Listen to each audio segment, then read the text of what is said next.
একটা 18 মাসের বাচ্চার সাথে কি হয়েছে তুমি দেখলে?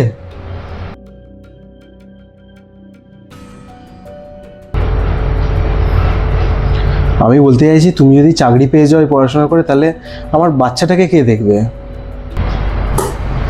তাহলে এতদূর পড়াশোনা করে কি আমি আমার ক্যারিয়ারটা নষ্ট করে দেবো? সেটা বলিনি। তুমি যদি অন্য কাউকে বিয়ে করে নাও তাহলে আমাকে কে দেখবে? আর তোমার জন্য আমি আমার ক্যারিয়ারটা নষ্ট করে দেবো, তারপর তুমিই তো বলবে যে ওর বউ তো অনেক কিছু করে, তুমি কি করো? আর যদি তুমি অন্য স্টেটে চাকরি পেয়ে যাও তখন কি হবে? আলাদা থাকতে হবে, ঘর ভাড়া নিয়ে থাকবো। লং ডিস্টেন্স রিলেশন কি মানুষ থাকে না নাকি? তাহলে তো মিটেই গেল। তাহলে আর বেবিটা প্ল্যান করার দরকার নেই। দেখো, ক্যারিয়ার ছাড়া আমি এখন আর কিছু ভাবতে চাইছি না। একটা সংসারী মেয়ে যদি বিয়ে করে আনতাম, তাহলে চাকরিটা অন্তত শান্তিতে করতে পারতাম, আর বাড়ি ফিরলেও একটু শান্তি পেতাম।